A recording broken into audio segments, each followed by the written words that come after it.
Jadi kita bisa memberikan nilai.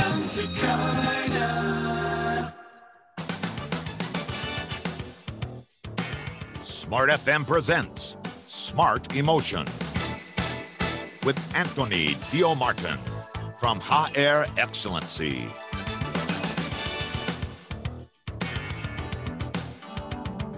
Anda punya produk bagus, tapi kalau nggak terjual sama aja bohong, ya. Kalau Anda ngaku-ngaku orang terkenal, tapi nggak ada yang tahu, sama aja bohong, ya. Dan kalau pada saat Ramadan ini Anda mengatakan bahwa Anda telah begitu piawainya bikin kue-kue yang enak mungkin, gitu ya. Tapi kalau nggak pernah ada penjualan, ya nggak ada kehidupan, ya.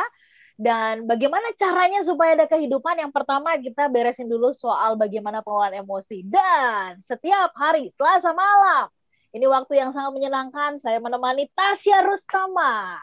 Hai Tasya. Halo, selamat malam Mbak Ola. Nah, ini sudah berbuka puasa, jadi harus semangat ya untuk berbagi bersama dengan narasumber kita dan juga smart listener. Dan buat Anda semuanya yang baru saja berbuka puasa, baru hari pertama ini, jangan buru-buru ingin langsung bikin kenyang gitu, bertahap aja supaya nggak langsung sakit perutnya. Kita langsung sapa saja dua narasumber kita, tapi yang pertama kita sapa dulu ya, narasumber kesayangan kita yang selalu mengajarkan bagaimana pengelolaan emosi yang baik. Nah ini kita juga diajar nanti malam hari ini bagaimana dengan pengelolaan yang baik, kita akan punya selling dan punya living. Kita sapa dulu Pak Anthony Dio Martin. Halo, selamat malam Pak Anthony. Hai Mbak Ola, hai Mbak Tasya. Dan pada malam hari ini saya juga ingin mengucapkan hai untuk Pak Min yang luar biasa. Yes. Kita sapa dulu, kita sapa juga ya. Namanya Pak Min, tapi hidupnya plus. Yes. Iya. Min kalau terus. dipanggil Pak Min gitu. Oh iya juga ya. Pak Min jawab. Pak Min ya, tapi hidupnya plus semua ya Pak Anthony ya. Benar.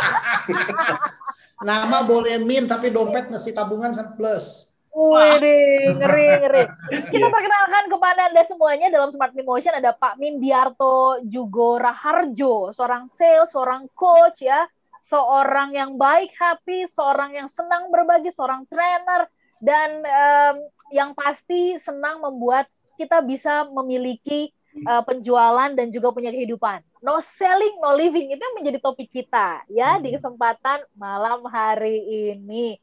Kita kasih pertanyaan dulu kepada smart listener. Silahkan Tasya, boleh dikasih pertanyaan. Dan untuk malam hari ini, untuk membuat Anda semangat ya dalam nanti selling, kita mau kasih ada bukunya Pak Anthony nih kepada Anda semuanya yang akan kita berikan ya untuk 2 orang. Ayo pergunakan.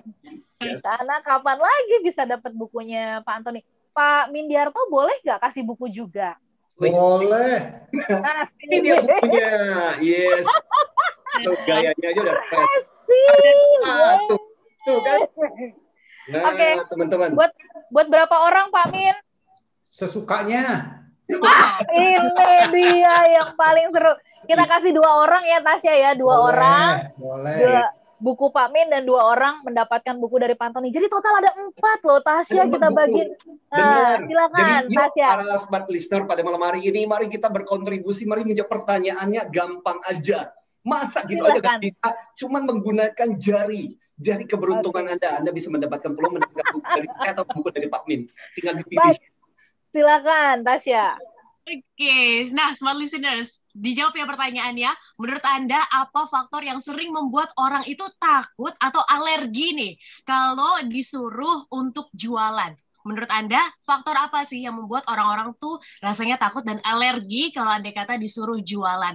Anda bisa jawab pertanyaannya, smart listeners, via WhatsApp kami di 0812 11 12 959. Dan jangan lupa cantumkan nama Anda, kemudian SE dulu, SE, spasi nama Anda, spasi domisili, kemudian spasi jawaban Anda. Menurut Anda, apa faktor yang sering membuat orang takut atau alergi ketika disuruh untuk berjualan? Anda juga bisa jawab di live chat YouTube kami, Radio Smart FM. Jadi silakan dipergunakan kesempatannya karena ada 4 buku yang bisa Anda dapatkan pada malam hari ini. Saya boleh jawab nggak? Nggak boleh, kan yang punya buku. Boleh. Karena yang bagiin buku. Dilarang. Adanya nggak rela. Dilarang menjawab ya. Ya saya soalnya Saya mau nyuruh orang untuk menjawab karena saya pengen dapat bukunya gitu kan. Minggu kemarin kita belajar bagaimana kita menjadi seorang sales dengan pendekatan emosi, ya kan, menjual tapi menyentuh emosinya.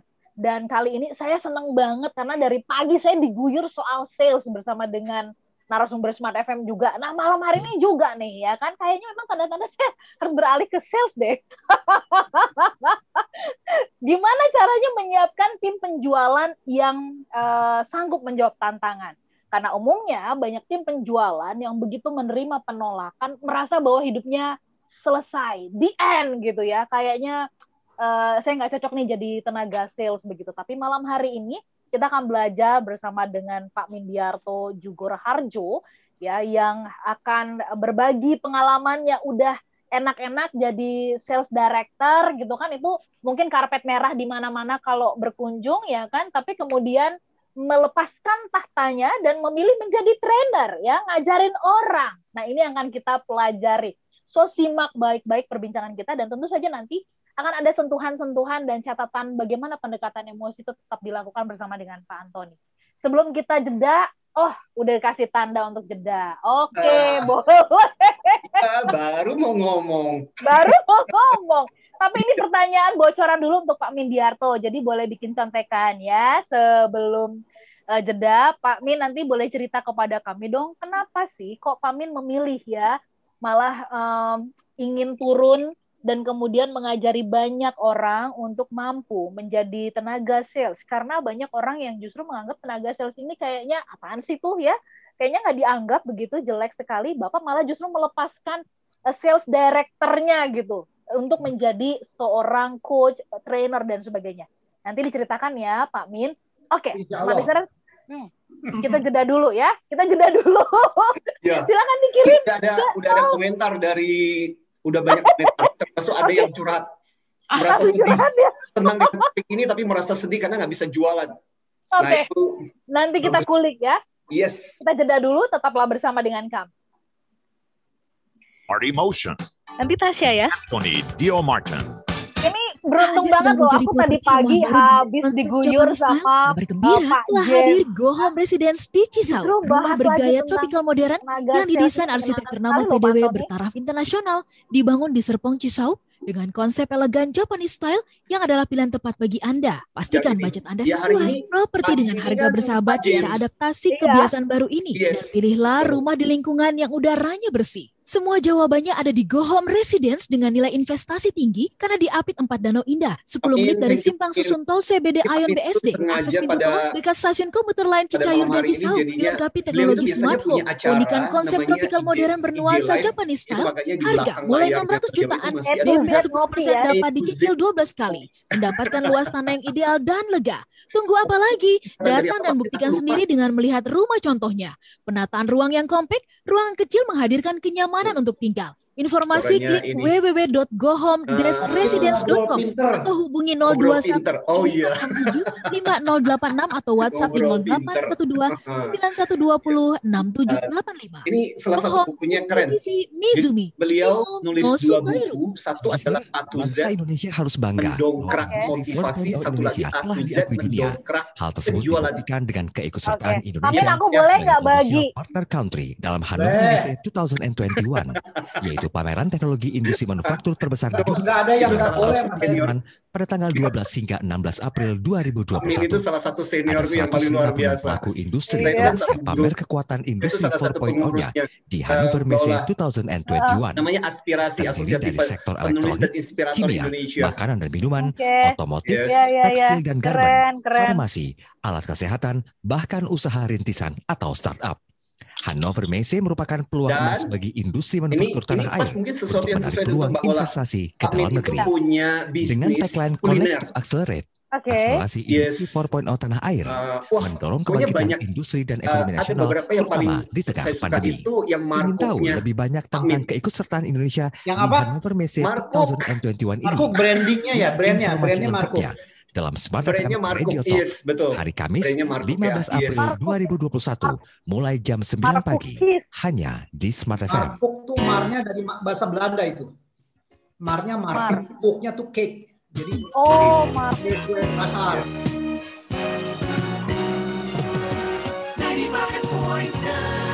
Oke, mari kita let's rock. Smart Emotion with Anthony Dio Martin from HR Excellency.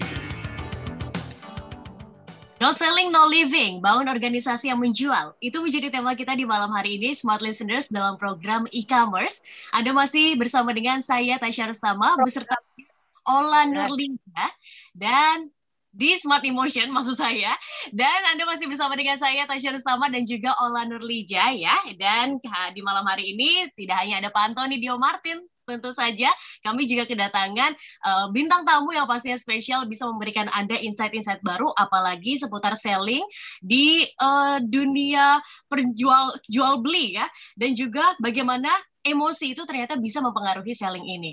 Nah, Smart Listeners, Pak Mindiarto Jugoharjo, beliau adalah sales therapist, penulis buku Z, Sukses Dongkrak Motivasi dan Dongkrak Selling. Beliau juga coach, trainer, dan praktisi selling. Luar biasa, Smart Listeners. Ini kita hari ini, malam ini, berguru sama beliau agar bisa tahu bagaimana sih tips-tipsnya dan apa rahasianya ya, bisa beliau sederet prestasi dan juga kegiatan yang dilakukan bisa dilakukan sampai dengan sekarang ini. Nah, Pak Min, tadi kan sudah dibocorin nih ya. Kira-kira kenapa sih udah menjadi sales director, udah punya karpet merah, tapi masih aja tertarik untuk menjadi pengajar, terus juga trainer, dan juga penulis yang sudah melahirkan buku-buku yang pastinya bisa dibaca oleh para pembaca. Dan kenapa tertariknya di bidang sales? Mungkin bisa diceritakan. Baik. Oke, selamat malam ya para Smart FM dimanapun Anda berada. Saya bukan di sales director, tetapi sudah sampai ke operational director. Jadi artinya lebih tinggi lagi ya. Nggak apa-apa. Kemudian filosofinya adalah ketika saya trip dulu keluar kota, ya trip keluar kota bersama kawan. Pada saat malam ngobrol-ngobrol, teman tuh nanya, Min, kapan lu mau self-employed? Kira-kira begitulah. Biasa jawaban klasik. Nanti deh tunggu 6 sampai 10 bulan sampai 1 tahun lagi. Itu jawaban klasik. Kenapa lu nunggu 6 sampai 6 bulan sampai 1 tahun? Biasa, biar tabungan cukup kalau ada sesuatu masalah masih punya simpenan lah. Kira-kira bahasa simpelnya begitu. Terus dia nyeletuk, ngomong lagi begini. Emang tahun depan lu bakal tambah berani katanya. Lu tambah tua kan tambah takut. Jadi semenjak itu hari Sabtu saya pulang ke Jakarta, dari Pekanbaru pulang Jakarta sampai kantor langsung bikin surat pengunduran diri. Waduh. Wow. Itu sejarahnya. Nah, pertanyaannya kenapa mau ke sana? Kebetulan saya bekerja di 2 perusahaan yang cukup panjang, 13 tahun dan 9 tahun. Di 2 perusahaan itu 13 tahun dan 9 tahun. Dan syukur alhamdulillah saya bisa berkarir di perusahaan ini. Jadi mulai dari salesman sampai koordinator, supervisor, terus kurang lebih ada 9 jabatan saya lewatin. Jadi jabatan karir ya, bukan jabatan karena bapaknya kaya gitu loh. Oke. Dan kemudian juga bisa memecahkan beberapa record, ya record penjualan dan seterusnya lah. Dan saya bekerja di perusahaan juga yang cukup ternama, tetapi tidak kuat di dalam advertising, tidak kuat dalam beriklan. Jadi kemampuan menjual orang kita bukan karena iklan, nah, tapi kekuatan karena manpower. Nah, dengan perjalanan itu mikirnya sangat sederhana. Saya bisa gedein itu perusahaan, saya bisa bikin growth perusahaan itu setiap tahun ya ada 20-60% setiap tahun ya kira-kira begitu. Masa sih bikin perusahaan sendiri nggak bisa gitu loh? Very simple. Masa bikin perusahaan sendiri nggak bisa, perusahaan orang lain kok dipikirin bisa gitu. Ya dengan dasar itulah ya berhenti udah langsung nekat aja gitu. Very simple thing. Dan waktu itu usia saya memang baru 42. Wow, oke. Interesting. Pak Min, tadi waktu Pak Min cerita ya bahwa di sana Pak Min membangun karir mulai dari nol sekali ya. Kemudian juga, bahkan mencetak rekor dengan pencapaian-pencapaian yang luar biasa begitu. Sebelum kita gali apa yang kemudian memutuskan Bapak menjadi trainer dan keluar dan sebagainya, sedikit saya flashback sedikit aja. Pak, ceritain dong kuncinya ya waktu itu Bapak bisa bangun karir benar-benar dari nol, terus kemudian sampai mencetak rekor, itu apa sih? Karena Bapak memang sangat mencintai profesi itu, ya, melihat itu sebagai sesuatu yang meluap-luap begitu, atau karena waktu itu merasa nggak ada pilihan yang lain pada saat itu loh ya? saat itu saya kan sebelum jadi salesman kan kerja di auto aksesoris variasi mobil, kerjanya kayak di bengkel gitu lah, punya kakak.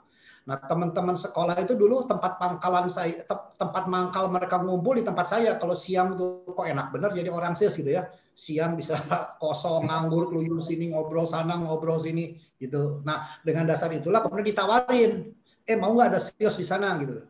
Ya saya lamar, kemudian ya ternyata alhamdulillah diterima. Nah, kunci suksesnya adalah sebetulnya Anda ingin sukses, perlu bekerja di perusahaan atau punya atasan yang gila. Wow. Maksudnya gila itu apa? Zero tolerance. Jadi perusahaan yang Anda dapatkan pressure tinggi, no excuse, nyampe target itu hukumnya wajib, ya, bukan lagi sunnah, bukan makruh, itu hukumnya wajib nyampe target. Nah, itulah yang menciptakan bahwa ternyata menjual itu sesuatu sebuah kewajiban, dan kedua pun karena kultur di sana adalah sangat kuat untuk tough ya, selama 13 tahun di perusahaan pertama itu yang membentuk saya juga akhirnya menjadi ya seperti mereka. Jadi kalau bicara tentang apa ya, bahasa meeting itu kebun binatang keluar semua itu. Oke. Okay. Dan no hard feeling pada saat itu Bapak nggak ngerasain no hard feeling apa gitu, frustasi gitu, nggak ada? Kebetulan saya bisa berprestasi relatif lebih baik, tapi ketika sudah pada pada saat middle management itu kan bos mulai ikut meeting itu yang tanda petik gila dan dengan kata-kata kebun binatang keluar semua, karena yang di meeting itu banyak gitu kan, meeting kan nggak sendiri, itu banyak teman-teman ya, ketika bos marah-marah ngehibur diri aja, yang diomelin bukan gua kok, sebelah gua yang diomelin gitu. Kan begitu simpel. Yang bukan ngomelin gua, itu ngomelin sebelah gitu. Oke. Tapi bahwa saya suka dengan satu prinsip yang diajarkan oleh Pak Mi di bukunya itu. Saya tidak pernah lupa, namanya filosofi kuku. Dan saya pikir itu bagus, filosofi kuku. Ini kuku ini. Dan ceritanya di buku ini kan Pak Min cerita ya, Pak Min ya. Ya. Bagaimana, jadi kalau di kuku itu ketika pedicure, manicure gitu kan, kuku itu digunting, dikikir, digosok gitu. Tapi tapi kemudian ditumbuh kembali. Saya pikir Pak Min, saya meminjam filosofinya Pak Min, dan saya pikir pada malam hari ini itu inspirasi yang bagus banget buat kita bawa. Sifat kita harus seperti itu, dan saya pikir itu salah satu pembelajaran yang bagus dari Pak Min ya. Oke. Ya.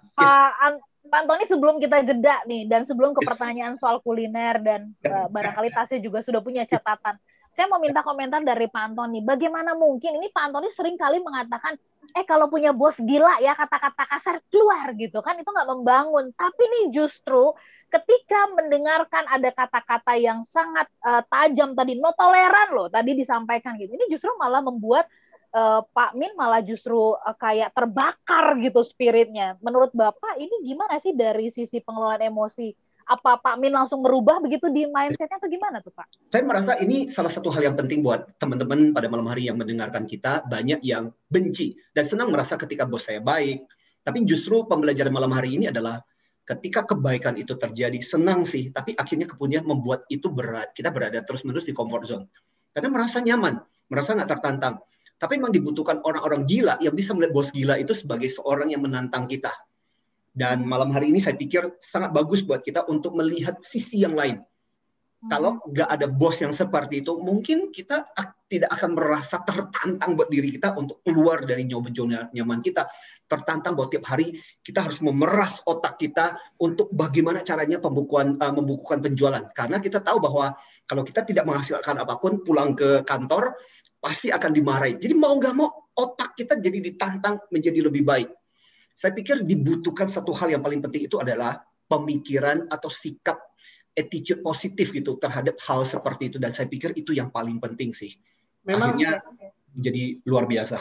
Boleh melengkapi. Memang pressure itu kan membuat produktivitas tinggi menurut saya loh ya. Pressure itu membuat produktivitas. Contoh begini, saya dikasih target 100, kemudian sudah mencapai 90.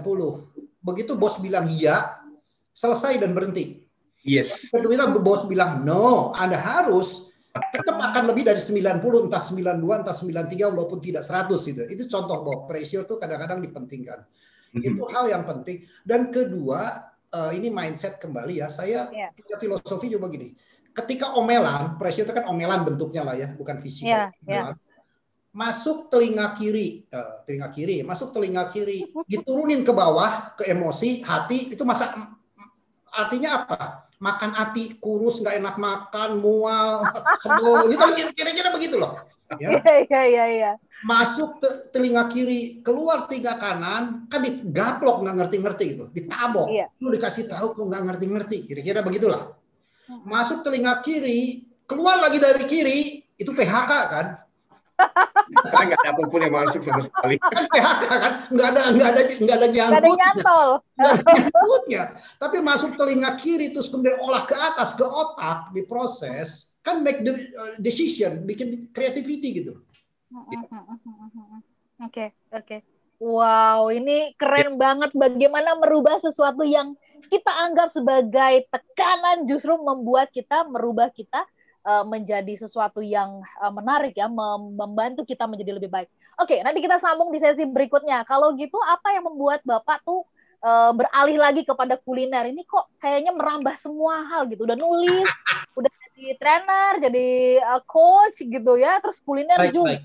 Ceritain ya Pak Min. Nanti kami jeda sesaat dulu ya. Boleh. Dan setelah ini kita mengundang Anda untuk menjawab pertanyaan lagi nanti akan disampaikan oleh Tasya. Betul, dan saya sudah dapat banyak komentar-komentar juga waktu di Instagram saya yang saya ingin tanyakan juga mengomentari pertanyaan yang sudah ditanyakan oleh Mbak Tasya kita.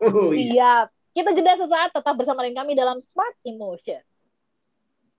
Smart Emotion with Anthony Dio Martin.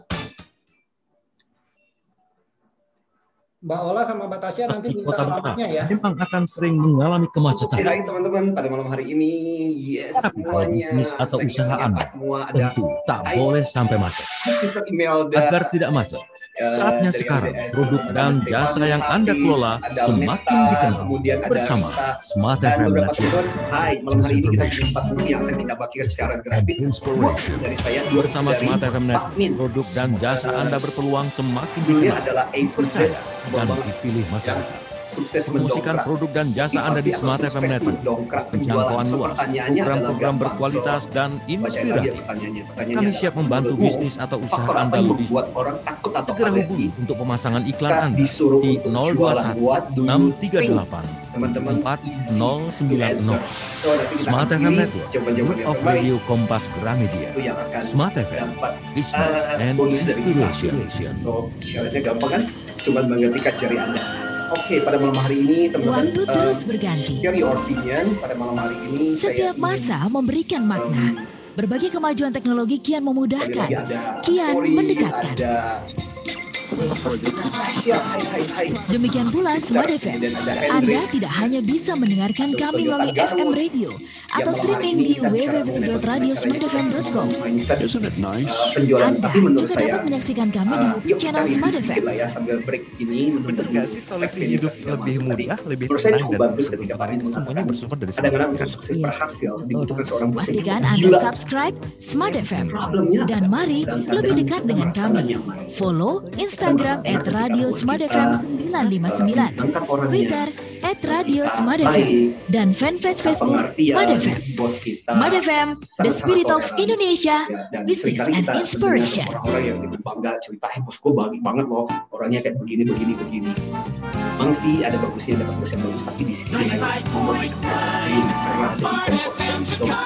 Yuk, kita masuk ke segmen Smart Emotion with Anthony Dio Martin from HR Excellency. Smart listener, saya punya buah pantun untuk Anda. Pohon palem buah manggis, rasanya asam makan di garasi. Selamat malam Smart listeners, Selasa malam, waktu cerdas emosi. Hari ini Smart Listeners dalam Smart Emotion, No Ceiling, No Living, bangun organisasi yang menjual masih menjadi tema kita di malam hari ini. Dan saya ingin menyapa Anda, tidak hanya yang berada di Jabodetabek, tapi juga selamat malam untuk Anda yang di Yogyakarta, Surabaya, kemudian Medan, Palembang, Pekanbaru, Makassar, Manado, Banjarmasin, dan Balikpapan. Selamat malam untuk Anda semua. Smart Emotion kembali hadir menemani Anda. Dan ada satu pertanyaan yang bisa Anda jawab, karena di malam hari ini spesial kami beri 4 buku yang bisa Anda dapatkan ya. Menurut Anda, apakah faktor yang sering membuat orang takut atau alergi ketika disuruh untuk berjualan? Menurut Anda, apa faktor yang sering membuat orang takut ataupun alergi ketika disuruh untuk berjualan? Silakan dijawab ke WhatsApp kami di 0812 11 12 959 atau di live chat YouTube kami Radio Smart FM. Formatnya jangan lupa SE, spasi nama Anda, spasi domisili, dan spasi jawaban Anda. Oke, Pak Amin, tadi sudah ditanyakan juga sama Mbak Ola ya. Pak Amin banyak ini sudah berpengalaman sebagai sales terapis, penulis buku juga, coach juga, trainer juga, praktisi selling juga, punya bisnis kuliner juga. Semuanya dirambah sama Pak Amin. Ini keren banget. Hobinya berarti banyak ya. Nah, apa sih sarannya untuk orang-orang misalnya yang ingin punya spirit seperti Pak Amin, yang tadi juga Pak Amin sempat cerita ya, kalau misalnya bisa ini merubah mindset untuk ternyata bahwa freezer itu penting untuk kita dapatkan agar bisa terus bergerak. Mungkin Pak Amin bisa ceritakan. Silakan. Begini, kunci sukses itu sebetulnya kan dalam berbagai aspek lah, mau karir ataupun bisnis ya, kira-kira ya karir. Kan ada 3 pendekatan yang ideal itu. 1, sesuai dengan pendidikan. Kalau ingin jadi pengacara ya ambil fakultas hukum, kira-kira begitulah.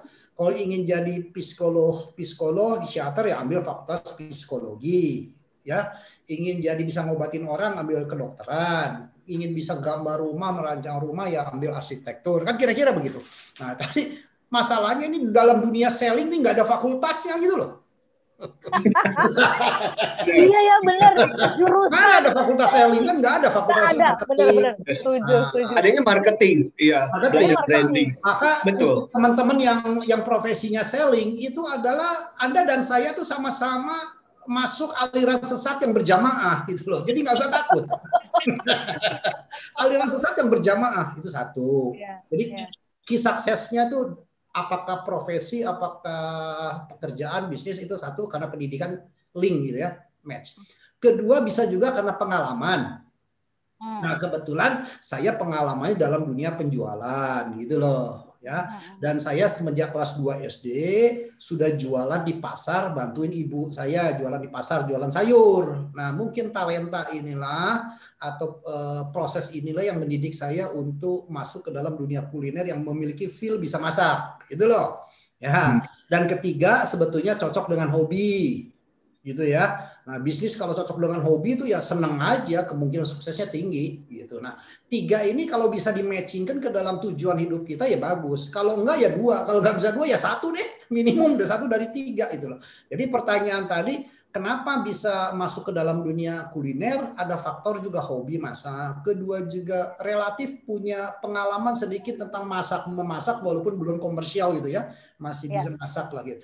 Nah, kemudian kalau dulu Mbak Ola, Mbak Trisa nanya, Pak dikasih sama saya dikasih masakan kan paling dipuji doang. Oh terima enak Pak Min, gitu kan ya. Enak. Kemudian dipuji bikin lagi lah, kira-kira besok dikirim lagi. Karena apa? Itu sebatas skill. Saya anggap itu baru sebatas skill ahli masak. Nah sekarang saya masuk dari skill ini saya masukkan ke dalam satu tahap yang lebih tinggi disebut dengan kompetensi. Sekarang kalau minta resep, ntar dulu, ini bisnis gue gitu loh. Dulu minta resep gue kasih gitu loh. Nah, artinya apa? Jadi setiap hobi pun bisa menjadi sebuah bisnis. Nah, saya kebetulan hobi di dalam dunia masak. Nah, kalau hobi nggak menghasilkan duit, buang duit, nggak usah hobi deh. Gampang. Nah, hobi yang menghasilkan duit salah satunya yang bisa saya geluti adalah kuliner, bisnis kuliner, begitu. Wow, oke, interesting ya. Komentarnya itu loh, kalau hobi sebisa mungkin bisa menjadi bisnis buat kita itu yang luar biasa. 3 hal. Berarti ya, pengetahuan, pengalaman, hobi. Ini. Kenapa? Iya, jadi terdorong karena Pak Min punya pengalaman katanya membantu ibu di pasar gitu. Saya jadi flashback gitu. Kalau diingat-ingat ternyata saya dulu nih tukang jualan loh. Ya. Misalkan bikin kue atau masakan gitu loh Pak Min, ini dalam rangka mencari dana gitu. Waktu itu sih buat kegiatan sosial anak-anak sekolah minggu, tapi saya benar-benar memang membuat gitu loh untuk bisa dijual gitu kan. Berarti saya jadi semangat ini untuk menekuni hobi masak itu seperti Pak Min. Tapi Pak Min coba diceritain, dibongkar ya. Kalau Pak Min ketika memimpin tim sales itu apa sih resepnya? Dan kemudian apa yang menarik gitu dari pengalaman memimpin mereka, yang challenge, yang bikin mereka bahagia, yang mungkin mereka nangis datang-datang ke Bapak, Pak nggak laku, gimana nih Pak, gitu kan? Baik. Satu hal, saya punya filosofi dulu, ketika merekrut tim sales, saya senang fresh graduate, jadi rekrut sales punya experience, kemungkinan besar saya tolak lah. Kenapa? Oh ya? Iya. Kenapa? Karena pengalaman itu akan membawa, buat saya loh ya, akan membawa sebuah resistensi sendiri, pola lama ingin dibawa ke perusahaan kita. Oh di sana begini, di sono begini, padahal produknya beda, perusahaan beda, kulturnya beda, manajemen beda gitu kan ya, caranya beda, bosnya beda gitu loh. Nah kemudian maka saya ingin fresh graduate. Nah pertanyaan selanjutnya kan capek. Oke, fresh graduate capek, memang butuh sebuah energi, effort ya, train dia sampai jadi. Nah, maka di dalam proses rekrutmen pun saya tuh jarang menggunakan filosofi daripada nggak ada, saya hire orang. Daripada nggak ada, contoh ya, butuh 3 orang, lamaran 100, di screening, kemudian muncullah 10 muncul lagi 3 dari orang HR ngasih ke saya, Mindiarto ini ada kandidat 3, saya butuh 3. Si A gimana? Lumayan. Si B lumayan. Si C lumayan. Saya sobek itu. Surat CV ngapain? Karena quality orang lumayan, hasilnya akan lumayan. Ya. Maka saya akan cari orang yang bagus. Gitu. Nah, orang yang bagus mau dibayar rada murah ya, no experience. Karena dia nggak punya pembanding sebelumnya. Jadi buat dia no experience itu ketika direkrut, senangnya alhamdulillah, senangnya gila-gilaan. Wah, gua udah kerja itu loh. Nah, kemudian kita bentuk, kita doktrinasi, kita training, kita mindset, kita kontrol yang kuat gitu ya. Sehingga mengikuti pola kerja kita. Jadi nggak ada lagi benchmark di perusahaan mana, itu satu. Terus kedua adalah di dalam proses jangka panjang, kalau ingin bisa membuat orang itu sukses di dalam karir maupun penjualan, bikin anak buah pinter, nggak ada lagi rumusnya lah. Bikin anak buah pinter kalau ingin kerjaan ringan. Nah, gimana bikin anak buah pinter yang main layang-layang, tarik ulur, puji, tabok itu aja. Cubit, puji gitu. Nah, artinya apa? Artinya kalau kita sadari kita sebagai pimpinan harus punya skill dan knowledge lebih mampu daripada anak buah. Maka jangan gunakan, nah ini banyak sekali dalam dunia penjualan, jangan gunakan kata-kata yang hanya sakti dan dimiliki oleh pimpinan. Kira-kira kata-kata apa? Ilmu pokok itu. Pokoknya gue nggak mau tahu, harus begini. Kalau gue nggak mau tahu, gue segala bisa, lu berhenti jadi pimpinan, gue yang naik. Justru kita tuh perlu mentrain anak buah supaya dia punya kemampuan mendekati kita. Maka artinya jangan sungkan-sungkan untuk transfer knowledge. Kasih ilmu sepinter-pinternya, kasih ilmu sebanyak-banyaknya supaya dia bisa menduplikasi diri saya. Dia pinter, saya kedongkrak naik kok. Iya, setuju. Setuju, Pak Min. Saya sangat teringat dengan apa yang dikatakan oleh John Maxwell ketika dia menggunakan hukum katup sebenarnya. Dia bilang hukum katup itu hukum tutup. Dia bilang gini, kalau sebagai pimpinan kamu nggak mengembangkan diri, apa yang terjadi? Kemampuan kamu itu akan jadi batasan buat anak buahmu. Anak buahmu cuma bisa berkembang ya sampai sebatas kamu. Nah, apa yang menarik adalah kadang-kadang banyak pimpinan nggak willing untuk berbagi, seperti kata Pak Min tadi. Dan akibatnya tadi, jadi pimpinannya itu menjadi batasan tertinggi, anak buahnya nggak bisa tumbuh-tumbuh. Cara bertumbuh gimana? Akhirnya kemudian satu-satunya cara adalah kemudian pergi. Makanya sangat menarik tantangannya. Bagaimana kita sebagai pemimpin, kita bagi supaya kita bisa naik kelas, jadi anak buah kita jadi bisa berkembang juga. Problemnya adalah kadang-kadang kita nggak mau belajar. Ya ilmunya cuman itu, karena ibunya cuman itu, ya kita malas dan nggak berani untuk membagikan karena takut. Takut Kalau kesusul. kita bagikan habis. Takut kesalip, takut kesusul. Takut Yes, kesusul. betul. Oke. Pak Min, baik, ini semangatnya saya serap luar biasa. Saya tuh paling seneng banget malah kalau bisa nih ya baca bukunya gitu, bagiin sebanyak-banyaknya gitu kan. Nah, Oke, nanti dikasih, seminggu kemudian saya tes. Ya. Oh iya benar. Itu yang saya ingin tanyakan tadi kepada Pak Min, karena tadi Pak Min bercerita soal kontrol yang kuat. Nanti kita bahas sedikit ya Pak Min ya. Tapi di bukunya Pak Min yang menarik ada bocoran Bapak mengajarkan atau menuliskan tentang selling in, selling out, selling through itu apa sih gitu ya. Nanti boleh ya dibahas ya di sesi berikutnya. Ada yang berkomentar ini dari salah satu rekan kita dari Pfizer. Ini salah satu leader di Pfizer yang pada malam hari ini mendengarkan kita, Pak Sanjung. Hai brother, Pak yang luar biasa. Anak buah kalau sudah pintar, seringkali merasa kehebatannya sendiri, lalu kabur. Seringnya begitu. Ini akar pahit kayak gini nih. Kita bahas nanti di sesi berikutnya, Smart Listener. Dan masih ada kesempatan untuk Anda menjawab pertanyaan Tasya tadi. Apa sih yang seringkali membuat tim sales atau sales itu alergi untuk jualan, atau seseorang alergi untuk berjualan? Apa malu gitu ya, takut dibilang tukang jualan atau kayak gimana? Silakan Anda boleh sharing pendapat Anda, karena melalui semua perangkat atau juga platform Anda bisa pergunakan YouTube channel Smart FM, WhatsApp di 0812 11 12 959, atau juga komentar di Instagram. Itu nanti kita akan respon, karena kita pilih 4 orang mendapatkan buku, baik dari Pak Antoni 2 dan dari Pak Min juga 2. Kami jeda untuk satu sesi yang terakhir.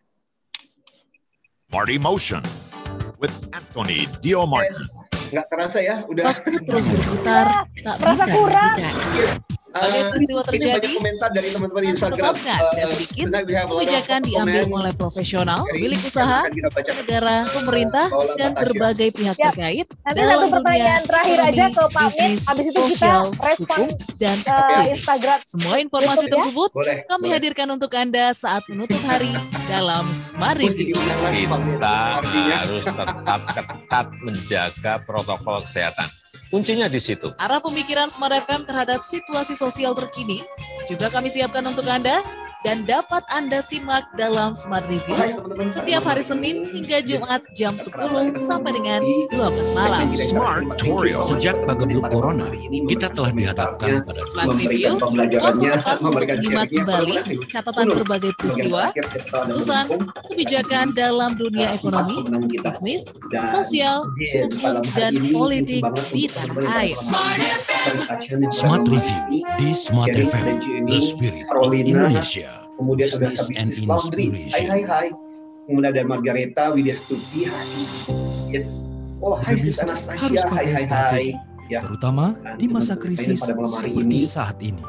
Ada Akasa Indra, bicara bisnis juga tak hanya soal mendapat, bisnis juga ada soal memberi. Hai Brother Sanjung. Semakin banyak memberi akan semakin banyak mendapatkan. Dapatkan inspirasi seputar dunia bisnis dalam perbincangan santai penuh canda tapi syarat makna. Simak Wacanda Bisnis setiap Selasa jam 8 malam waktu Indonesia Barat atau jam 9 malam waktu Indonesia Tengah bersama Abrar Ilyas dan Gunawan Lukito. Bang Gun, kalau bisnis yang pada itu bagaimana kita memanfaatkan masih ada online ini menjadi salah satu pertanyaannya adalah menurut Anda apa yang biasa Wacanda Bisnis orang live di 10 kota Smart FM, Jakarta, apa yang seringkali membuat orang takut atau alergi Surabaya, disuruh jualan Medan, menurut Anda? What do you think from your Pekanbaru, experience? Banjarmasin, Pengalaman kuno. Balikpapan, Anda Makassar, beruntung pada dan Manado. Yes. Wacanda Bisnis mencerdaskan dan Hai Sister Anasya, inspiration part of KG. Hi brother, yes, our brother Daniel. Hi bro, thank you so much pada malam hari ini. Your presence is appreciation for us. Thank you banget. Oh ya teman-teman, Pak Daniel ini setiap hari Jumat malam jam yang sama ya bro ya, juga Smart Emotion acara Smart Digital. With Anthony Dio Martin from HR Excellency. Tips dan mendengar jawaban dari teman-teman juga. Semua listener dan juga sahabat yang bergabung, terima kasih Anda masih menyimak Smart Emotion di kesempatan malam hari ini ya. Dan banyak banget tadi kita mendapatkan pembekalan-pembekalan, catatan-catatan bagus dari Pak Mindiarto Djugo Raharjo, seorang sales terapis. Sebenarnya saya pengen gali lebih dalam pada kalau ngasih terapis tuh apa sih kepada sales itu ya, alam bawah sadarnya kah yang dibenerin, mindsetnya kah atau apa. Tapi tadi Pak Min menyebut soal mindset, mudah-mudahan tadi Anda sempat menyimak, begitu juga dengan apa yang tadi sudah diberikan catatan oleh Pak Anthony Diomartin ya, Tasya ya, menarik sekali tadi mengenai hukum katup ya. Jadi kalau kita tidak terus belajar, kita nggak mungkin nih bisa membekali tim di bawah kita, dan kalau tim di bawah kita nggak bertambah pintar, ya udah selesai sampai di situ lah gitu ya. Jadi intinya memang pembelajaran atau belajar sepanjang hayat ini. 25 itu cepat banget. Karena apa? Ya tidak tahu, tidak bisa menjawab karena tidak tahu. Tidak tahu. Dikasih rumusnya langsung cepat. 95 kali 95 berapa? 9025 gitu contohnya. Lebih cepat dari kalkulator itu. Iya, karena ada rumusnya ya, ada. That's point. Jadi orang sales juga kenapa dia ada objection, kenapa dia tidak banyak penolakan? Karena dia tidak tahu handling objection-nya. Siap. Baik, kita banyak ada 7 cara lah kira-kira. Kita kasih kesempatan dulu kepada Smart Listener mencerna sambil kita menunggu tanggapan ini. Pak Anthony udah nggak sabar, begitu juga dengan Tasya, ini udah banyak yang masuk ya, silakan. Ya, benar, jangan sampai kemudian mereka kecewa juga gitu ya. Cuman sales yang kecewa, orang kecewa juga karena sudah menulis merekam jarinya. Saya mulai dari saya dulu ya Mbak Tasya ya. Silakan Bang.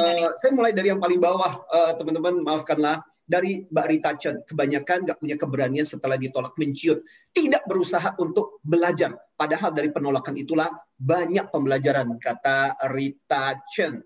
Kemudian dari brother kita Daniel Lee, Digital Talk yang setiap jam 8 sampai jam 9 hari Jumat malam, keren banget, dan brother cerita bahwa salah satu problemnya adalah ketika sales tuh nggak ada sekolahnya. Memang ini komentar sih, sales nggak ada sekolahnya, semua berdasarkan pengalaman dan keberanian. Berani berhasil dan berani ditolak. Ini kata dari Brother Daniel. Kemudian ada juga dari Sisa Anastasia yang mengatakan begini. Pengalamannya adalah ketika pernah, biasanya dari pengalaman masa lalu yang pernah ditolak atau pas jualan dikata-katain sama pembelinya, terus disimpan banget di hati. Dan itu yang membuat akhirnya udah kayaknya gue nggak berbakat jualan deh gitu. Itu kata komentarnya. Terus ada lagi komentar yang lain banyak banget. Kalau kata Pak Sanjung dari Pfizer itu karena rendah diri, merasa tidak mampu untuk menjual. Jadi ini mindset kata beliau.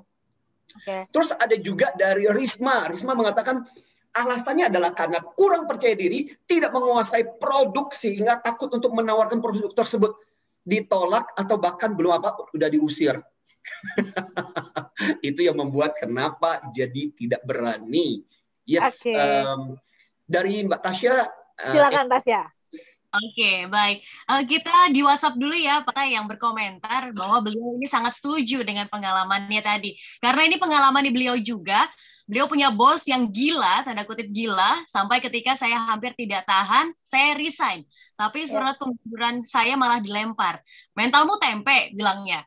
Sekarang mental saya sangat terbentuk, saya masih berwira swasta, dan menurut saya sangat berani melakukan terobosan dan mengambil resiko dengan catatan tetap dengan perhitungan dan tidak konyol. Dan saya sadar sekali bahwa guru saya adalah kejadian-kejadian itu, 15 tahun saya bertahan di perusahaan tersebut, intinya adalah positifnya yang kita ambil, dan saya bisa. Kemudian ada Pak Anyan, yang bilang bahwa menurut beliau, orang enggan berjualan itu karena gengsinya ketinggian, Pak. Dan menganggap selling adalah pekerjaan meminta-minta. Yes. Kemudian Pak Indra juga di Jakarta berkomentar, menjawab pertanyaan bahwa seseorang tidak bisa berjualan karena berpikir bahwa jualan itu sulit dan mengerikan. Dan Pak Gandhi juga bilang bahwa takut ditolak. Kita beralih ke YouTube ya. Di YouTube ada selamat malam Pak Jordan Yovian dan Ibu Henata Nanta. Pak Jordan bilang bahwa banyak takut gagal, takut ditolak, gengsi, malu dengan orang-orang terdekat, kemudian terkadang cara menjual tidak sesuai dengan prinsip hidup. Dan Ibu Henanta Nanta juga menjawab bahwa kurang menguasai produk dan kurang pede, malu untuk jualan katanya gitu. Wow. Baik. Okay. Sebelum kita umumkan siapa yang mendapatkan hadiah, Tasya silakan langsung dipilih 2, nanti juga Pak Antoni. Tapi Pak Antoni boleh dong mungkin diberikan catatan sari-sari dari apa yang kita bahas bersama Pak Min ya. Minta maaf banget kita nggak bisa lagi lebih luas untuk membahas, tapi secara singkat menurut Bapak apa poin pentingnya, terutama dengan pendekatan tentu saja pengelolaan emosi yang cerdas. Silahkan Pak Antoni. Oke, so pada malam hari ini, Smart Listener, kita mendengarkan dari Pak Min yang keren bahwa sekali lagi selling is everybody's business. Semua orang di dalam organisasi harus bisa jualan. Enggak, ini bukan lagi bicara cuma orang-orang sales, orang-orang marketing doang, tapi semua di dalam organisasi harus bisa jualan. Salah satu guru saya yang terkenal, Jeffrey G. Tomer, bilang begini, bahwa organisasi bisa punya produk yang paling hebat, bisa punya produk yang keren banget. Tapi kalau kamu nggak bisa jualan, sama aja barang itu nggak pernah eksis. Ya. Kita belajar contoh pelukis yang luar biasa, Vincent van Gogh. Itu punya kemampuan lukisan yang luar biasa, tapi seumur hidupnya nggak bisa jualan. Jadi dia cuma bisa jual 1-2 lukisan.